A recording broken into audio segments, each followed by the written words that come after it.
ॐ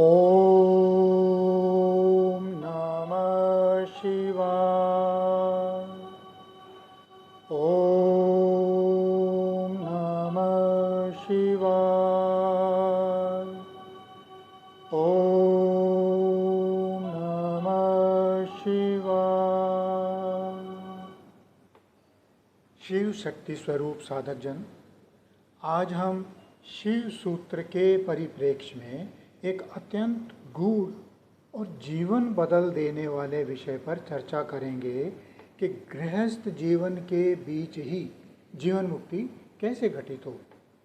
संसार और संन्यास, क्या ये वास्तव में दो अलग दिशाएं हैं या एक ही सत्य के दो किनारे?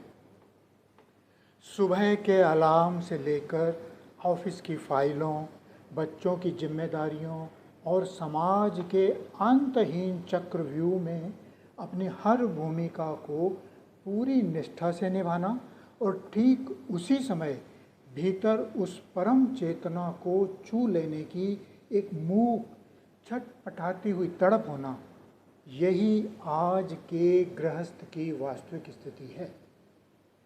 वह संसार से भागना नहीं चाहता क्योंकि कर्तव्यों से उसका प्रेम है, और वह परमात्मा को भी खोना नहीं चाहता क्योंकि भीतर आत्मा की एक सनातन प्यास उसे हर पल व्याकुल कर रही है।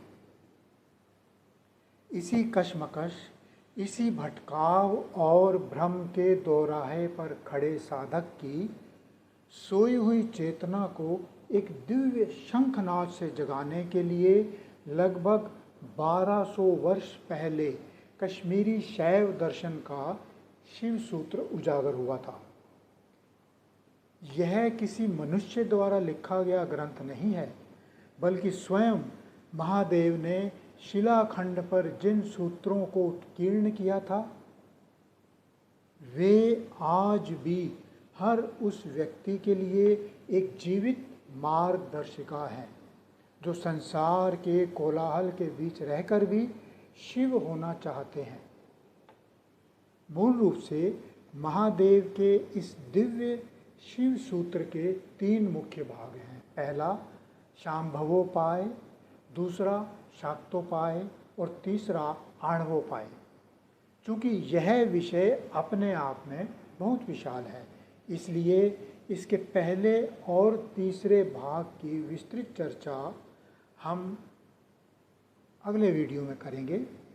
आज की हमारी इस विशेष चर्चा के संदर्भ में हम इस दैवीय ग्रंथ के दूसरे भाग, जिसे शाक्तोपाय कहा जाता है, उसके पहले ही शंखनाद को समझेंगे, जो है चित्तम मंत्रः। इसका सीधा अर्थ है कि कोई बाहरी शब्द या माला मंत्र नहीं है, बल्कि तुम्हारी जिम्मेदारियों के बीच पूरी तरह सजग, शांत और साक्षी हुआ तुम्हारा ये चित्त, यानी तुम्हारा मन ही स्वयं महामंत्र है। साधक प्रेमियों, भगवान शिव का यह शाश्वत सूत्र हमें समझाता है कि मानव मन शरीर और विचारों के बीच एक गहरा और सतत संबंध है। आधुनिक मनोविज्ञान और न्यूरोसाइंस भी आज यह स्वीकार करते हैं कि विचार केवल मानसिक गतिविधि नहीं होते, बल्कि वे शरीर की जैव रासायनिक और स्नायुविक प्रक्रियाओं को भी गहराई से प्रभावित करते हैं। इसी संदर्भ में यह नियम काम करता है कि हमारी ऊर्जा हमेशा हमारे विचारों का अनुगमन करती है, यानी जहाँ हमारा ध्यान जाता है, हमारी प्राण शक्ति वहीं बहने लगती है। इस प्राचीन दैवीय नियम को यदि आज के आधुनिक विज्ञान के चश्मे से समझें, तो जिसे शिव सूत्र चित्त की एकाग्रता कहता है, उसे ही आज का मनोविज्ञान ऑटो सजेशन थेरेपी के नाम से पुकारता है। इस थेरेपी के संदर्भ में, इस थेरेपी का संदर्भ यहाँ इसलिए प्रासंगिक है क्योंकि यह हमारे प्राचीन दर्शन को केवल एक किताबी विचार नहीं रहने देती, बल्कि उसे मन और शरीर को हील करने का एक व्यवहारिक विज्ञान बना देती है। यह एक ऐसा सरल अभ्यास है जिसमें व्यक्ति शांत और सजग अवस्था में स्वयं से सकारात्मक संवाद करता है। शिव सूत्र के नज़रिए से देखें तो यह मन को मंत्र की शक्ति देने जैसा है। यह प्रक्रिया किसी रोग के तात्कालिक उपचार का दावा नहीं करती, बल्कि मन और शरीर के बीच खोए हुए सामंजस्य को बेहतर बनाने की एक सहायक और स्वानुभूत प्रक्रिया है। इस सामंजस्य को साधने के लिए जब एक गृहस्थ का मन संसार के कोलाहल से बहुत अशांत हो, तब शिव सूत्र का तीसरा भाग यानी आणवोपाय काम आता है, जो शरीर और प्राण के माध्यम से साधना का मार्ग दिखाता है। योग परंपरा में दोनों भावों के मध्य स्थित आज्ञा चक्र को एकाग्रता और चेतना का केंद्र माना गया है, जहाँ ध्यान केंद्रित करने से मन की अनावश्यक चंचलता धीरे धीरे शांत होने लगती है। आधुनिक दृष्टि से भी यह क्षेत्र मस्तिष्क के प्रीफ्रंटल कॉर्टेक्स से जुड़ा है, जो निर्णय क्षमता, भावनात्मक संतुलन और सजगता को नियंत्रित करता है। शिव सूत्र का एक महत्वपूर्ण सूत्र कहता है, शरीरे संहारः कला नाम है, अर्थात शरीर के भीतर ऊर्जा के बिखरे हुए केंद्रों को समेटकर एक जगह लीन करना। कश्मीरी शैव दर्शन के परिप्रेक्ष्य में यह शरीर कोई जड़ मांस मज्जा नहीं, बल्कि शिव चेतना का ही एक दृश्य रूप है। इसलिए आणवोपाय के अंतर्गत शरीर के स्पर्श और प्राण की गति का उपयोग करके ही भीतर की सोई हुई ऊर्जा को जगाया जाता है। इसी दार्शनिक आधार पर इस सूत्र का व्यवहारिक अभ्यास तैयार होता है, जो बहुत ही सहज है। कैसे? शांत वातावरण में आराम से बैठकर या लेटकर आंखें बंद कर ली जाती हैं और श्वास को स्वाभाविक रूप से धीमा होने दिया जाता है। फिर चेतना के इसी कश्मीरी शैव सिद्धांत को क्रियात्मक रूप देते हुए दाएं हाथ की मध्यमा उंगली को आज्ञा चक्र पर नीचे से ऊपर की दिशा में हल्के दबाव के साथ ले जाया जाता है। यह क्रिया धीरे धीरे 5 बार दोहराई जाती है और प्रत्येक स्पर्श के साथ मन ही मन ओम का जाप किया जाता है, ताकि विचारों की अनियंत्रित गति थम सके। इसके बाद ओम का उच्चारण धीमे और स्पष्ट स्वर में किया जाता है, जहाँ पूरा ध्यान ध्वनि के कंपन और श्वास की लय पर रहता है। अब वैज्ञानिक दृष्टि से देखें तो ये सरल, दीर्घ और नियंत्रित ध्वनि उच्चारण हमारी वेगस नर्व को सक्रिय करता है, जो शरीर को गहरे विश्राम की अवस्था में ले आती है। प्रिय साधकों, अब वैज्ञानिक संदर्भ में देखते हैं कि वेगस नर्व है क्या। वेगस नर्व हमारे शरीर की सबसे लंबी और महत्वपूर्ण तंत्रिका नर्व है, जो मस्तिष्क ब्रेन को सीधे हमारे दिल, फेफड़ों और पेट से जोड़ती है। वैज्ञानिक भाषा में इसे हमारे विश्राम तंत्र का रिमोट कंट्रोल कहा जाता है। जब हम ओम जैसी गहरी और धीमी ध्वनि का उच्चारण करते हैं, तो गले में होने वाला कंपन, वाइब्रेशंस इस नर्व को तुरंत सक्रिय कर देता है। इसके सक्रिय होते ही दिल की धड़कन संतुलित होती है, मानसिक तनाव कम होता है और शरीर स्वतः ही गहरे विश्राम और हीलिंग मोड में चला जाता है।